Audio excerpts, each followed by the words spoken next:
Good morning second sem. So next topic exact differential equation. So మనకి ఇది important topic.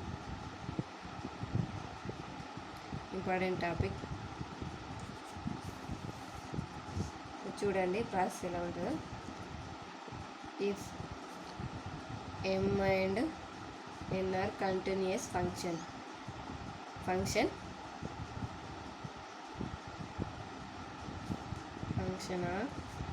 x and y అనే ఫంక్షన్కి m and n continuous, then the expression of the form ఏమవుతుంది, మనకి form ఏమవుతుంది ఇక్కడ m dx plus n dy is equal to 0. ఓకేనా? So మనకు కండిషన్ ఏమని ఇస్తాడు, m dx plus n dy equal to 0 అనే కండిషన్ ఇస్తాడు. సో మనకు అలా ఇవ్వకుండా కూడా ఈ కండిషన్లకి మనం తీసుకురావాలి. So solution of a. So exact differential equation solution ఎలా ఉంటుందో ప్రాసెస్ చూద్దాం. సో స్టెప్ వన్ ఏంటిది మనకు, right the given equation in the form m dx plus n dy రూపంలోకి రాసుకోవాలి. ఇచ్చిన condition m dx plus n dy రూపంలోకి రాసుకోవాలి. తర్వాత m వాల్యూని n వాల్యూని తీసుకొని పార్షియల్ డిఫరెన్షియేషన్ చేయాలి. సో mని partial differentiation with respect to y తోటి చేయాలి. mని differentiation with respect to y తోటి చేయాలి. nని x తోటి చేయాలి. mని y తోటి చేయాలి, nని x తోటి చేయాలి. సో నెక్స్ట్, సో మనకు డిఫరెన్షియేషన్ చేసిన తర్వాత మనకు కండిషన్ ఏమవుతుంది, dm/dn అండ్ dn/dy అయితే చేస్తున్నాం కదా, dy/dx. సో మనకి ఇది అవుతుంది కదా, పార్షియల్ డిఫరెన్షియేషన్ చేస్తే dm/dy, ఇది dn/dx. సో dm/dy dn/dx చేసిన తర్వాత మనకు వీటి యొక్క ఈక్వేషన్ సేమ్ రావాలంటే dm/dy is equal to dn/dx.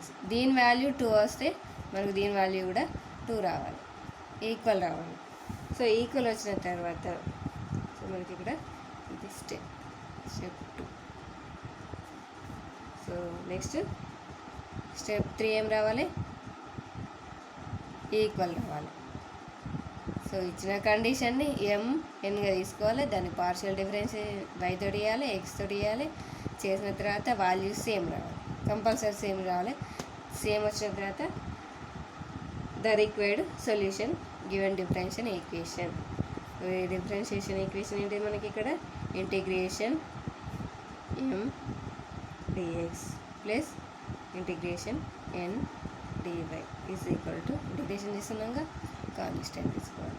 ఇక్కడ చూడండి m యొక్క వాల్యూస్ y కాన్స్టెంట్, m యొక్క వాల్యూస్ ఏవైనా తీసుకోవచ్చు, ఓకేనా. కానీ n మాత్రం ఫ్రీ ఫ్రమ్ x ఆర్ లేదా ఇండిపెండెంట్ ఆఫ్ x. అంటే ఎక్స్ ఇండిపెండెంట్గా ఉంటే దాన్ని ఎలిమినేట్ చేసి మిగతా వాల్యూని తీసుకోవాలి. ఇక్కడ చూడండి, so xy plus x plus y అని ఉంది అనుకోండి. So n is equal to మనకి ఇంత వచ్చింది. n ఈజ్ ఈక్వల్ టు ఇంత వస్తే ఇక్కడ x వాల్యూలను ఎలిమినేట్ చేయాలి. సో ఈ x వాల్యూని ఎలిమినేట్ చేయాలి, అలాగే x y రూపంలో ఉందిగా దీన్ని కూడా ఎలిమినేట్ చేసి మిగిలింది ఏంటిది, y. సో ఇలా ఇచ్చిండు, x స్క్వేర్ y ప్లస్ 1 అని ఇచ్చిండు. సో ఎక్స్ వాల్యూస్ దేంతో ఉన్నా కూడా ఎక్స్కు ఏది ఇంటూలో ఉన్నా దాన్ని ఎలిమినేట్ చేసేసి మిగిలింది ఎంత 1. సో 1 ఇక్కడ 1 ప్రతిక్షేపిస్తే integration 1 dy is equal to 6. అర్థమైందా? ఎక్స్ యొక్క వాల్యూలను ఎలిమినేట్ చేసి మిగిలిన వాల్యూలను మాత్రమే ఇక్కడ తీసుకోవాలి. సో మనకు ప్రాసెస్ చేసే రిక్వైర్డ్ సొల్యూషన్ వస్తుంది. సో మనకి ఇక్కడ కండిషన్ ఏమొచ్చింది, ఇక్కడ x square plus 2xy minus y square into dx minus x square plus y square whole square dy is equal to 0 అని ఇచ్చింది. సో ఇది m dx plus n dy is equal to 0 రూపంలోనే ఉంది కదా. So condition మనకు condition same ఇచ్చిండు. So solution చేద్దాం. ఏమి ఇచ్చిండు మనకు, x square minus 2xy minus y square dx minus x plus y whole square dy equal to 0. Next so ఇచ్చిన కండిషన్ రూపంలో రాసుకున్నాం కదా. నెక్స్ట్ ఏం తీసుకోవాలి, ఎం వాల్యూ తీసుకోవాలి. ఎం వాల్యూ ఎంత, ఎం ఈజ్ ఈక్వల్ టు ఇది ఎం కదా, ఎం డిఎక్స్ అలాగే n dy. So m value ఎంత, x square minus 2xy minus y square. So n value ఎంత ఇక్కడ చూడండి, m dx plus n dy plus. So plus అంటే మనకి ఇక్కడ మైనస్ లోపలికి వేస్తాం కాబట్టి మైనస్ కూడా తీసుకుంటాను, x plus y whole square. ఓకేనా, ఇక్కడ చూడండి. Next so n is equal to మనకి ఇక్కడ a plus b whole square రూపంలో ఉంది కదా, a square b square plus 2ab. So minus ఉంది కాబట్టి నేను డైరెక్ట్ మైనస్ చేసిన. ఓకేనా, a square plus b square minus plus 2ab అలాగే మైనస్ ఉంది కాబట్టి మైనస్ లోపలికి చేసిన. సో నెక్స్ట్ ఏంటిది ప్రాసెస్, మనకి ఇక్కడ x differentiation y n differentiation x. So partial differentiation with respect to y, partial differentiation with respect to x. So ఇక్కడ అవుతుంది dm/dy. చూడండి, సో వై దృష్టి చేస్తున్నాం కదా, ఎక్స్ కాన్స్టెంట్ 0 మైనస్ ఇక్కడ వై ఉంది కదా, వైని ఇంటికి డిఫరెన్షియేషన్ చేస్తే మనకు మైనస్ 2x మైనస్ 2y ఎంత వచ్చింది, మైనస్ 2x మైనస్ 2y వచ్చింది. నెక్స్ట్ ఎన్ చేస్తున్నా, dn/dx is equal to X దృష్టి చేస్తున్నా ఇక్కడ చూడండి మైనస్ 2x. సో కాన్స్టెంట్ 0, ఇక్కడ ఎక్స్ ఉంది అంటే మైనస్ 2y. వాల్యూస్ సేమ్ వచ్చినాయి మనకి ఇక్కడ, minus 2x minus 2y minus 2x minus 2y. So dm/dy is equal to dn/dx. So dm/dy is equal to dn/dx వచ్చింది. So next required solution. Therefore the required solution is condition ఏంటిది మనకి ఇక్కడ, integration m dx plus integration n dy is equal to c. y constant అలాగే free from x. చూడండి, so m value ఎంత ఇక్కడ మనకి, ఎం value ఎంత, so X square minus 2xy integration minus y square ఏముంది ఇక్కడ డిఎక్స్. నెక్స్ట్ ఇక్కడ చూడండి మెయిన్, సో మనకి ఇక్కడ ఫ్రీ ఫ్రమ్ ఎక్స్ అన్నాడు. ఫ్రీ ఫ్రమ్ ఎక్స్ అంటే ఎక్స్ స్క్వేర్ అలాగే 2xy. సో ఎక్స్ కూడా ఉంది కదా, సో ఈ రెండు కండిషన్లను ఎలిమినేట్ చేస్తే మనకు మిగిలింది ఎంత, minus y square integration minus y square dy is equal to c. అర్థమైందా condition, x free from x అంటే ఎక్స్ వాల్యూలను ఎలిమినేట్ చేసుకొని మిగిలిన వాల్యూని రాసుకోవడం. ఇక్కడ ఇంటిగ్రేషన్ విడివిడిగా రాసుకుంటున్నాను నేను. Integration x square dx minus 2 integration x ఇక్కడ వై కూడా constant dx. Next minus y square integration dx minus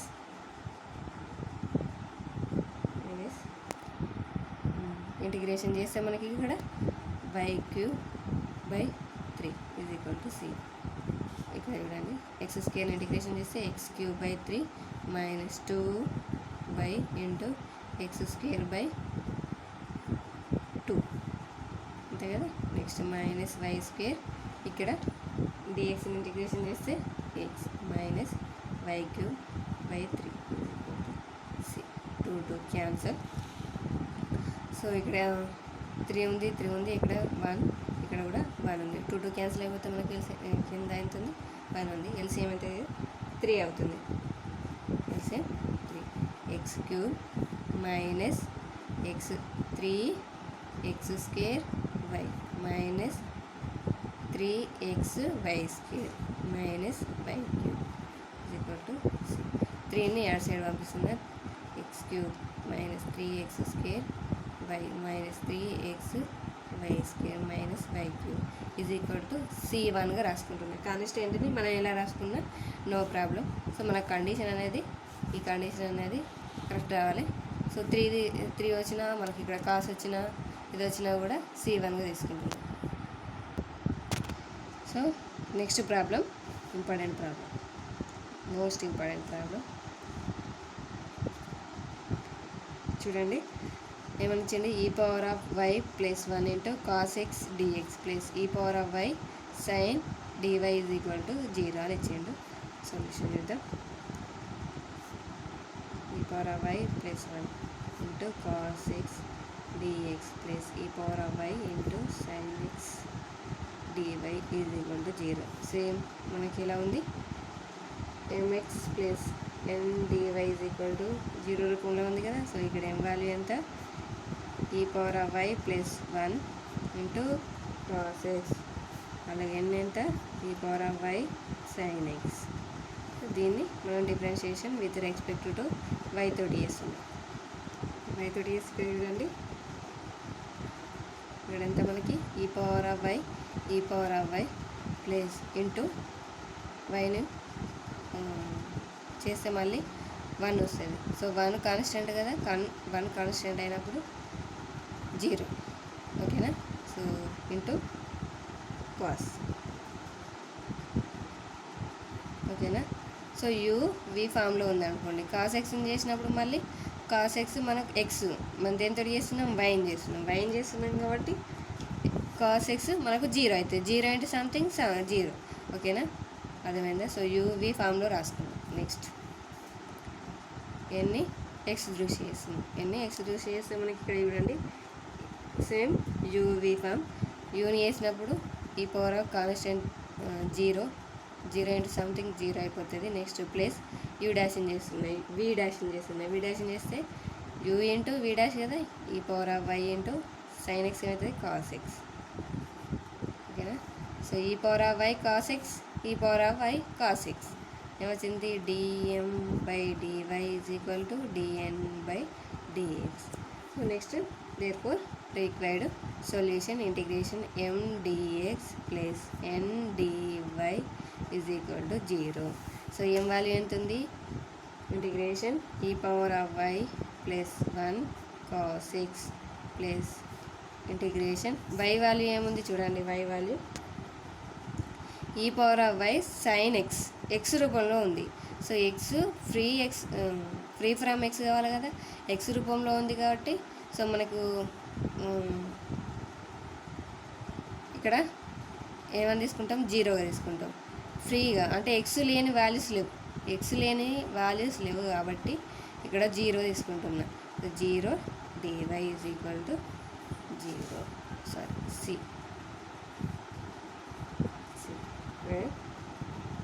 ఈ power dx e power of y plus 1 constant cos x చేస్తే మనకి ఇక్కడ sine x, e power of y plus 1 into cos x చేస్తే మనకి ఇక్కడ sine x. So 0 into dy 0, so 0 is equal to constant అనేది. So ఇది మనకు required solution. So మళ్ళీ నెక్స్ట్ ప్రాబ్లం చూడండి, x cube plus y into dx plus why power of 4 plus x dy is equal to 0 ఇచ్చిండు. Solution చూడండి. So ఇది మనకి ఎండిఎక్స్ plus n DY రూపంలో ఉంది కదా. So m is equal to ఎంత, ఇక్కడ x cube plus y, n is equal to ఎంత, y power of 4 plus x. So దీన్ని partial derivative with respect to y తోటి. సో ఎమ్ను ఎప్పుడైనా వై తోటి, సో వై తోటి చేసినప్పుడు ఇది కాన్స్టెంట్ కదా, ఎక్స్ కాన్స్టెంట్, సో వైని చేస్తే మనకు 1, ఎన్ని ఎక్స్ తోటి చేస్తున్నా, సో ఎక్స్ తోటి చేసినప్పుడు వై కాన్స్టెంట్ 0, 0 ప్లస్ ఎక్స్ని చేస్తే 1 సేమ్ వచ్చింది. ఎం dm by dy is equal to dn by dx same వచ్చింది కదా. సో నెక్స్ట్ అంటే therefore the required solution integration m dx plus integration n dy is equal to c. So ఏం value ఎంత ఇక్కడ మనకి x³ plus y dx plus integration n value చూడండి, n value ఏంటిది free from x అంటే మనకి ఇక్కడ ఎంత y power of 4 is equal to dy is equal to c. ఫ్రీగా ఉంది, ఎక్స్ లేకుండా ఉంది కాబట్టి తీసుకుంటున్నాం. నెక్స్ట్ ఇంటిగ్రేషన్ విడివిడిగా రాసుకుంటున్నాం. Integration x³ dx plus y constant కదా, ఇంటిగ్రేషన్ బయట రాసుకున్న integration dx plus so y power of 4 integration చేస్తే y power of 5/5 is equal to c. Next x³ అని చేస్తే x power of 4/4 plus y into dxని integration చేస్తే x plus y power of 5/5 is equal to c. So therefore మనకు required solution ఎంత వచ్చింది, x power of 4/4 plus xy plus x power of 5/5 is equal to c. So ఇది మనకు required solution.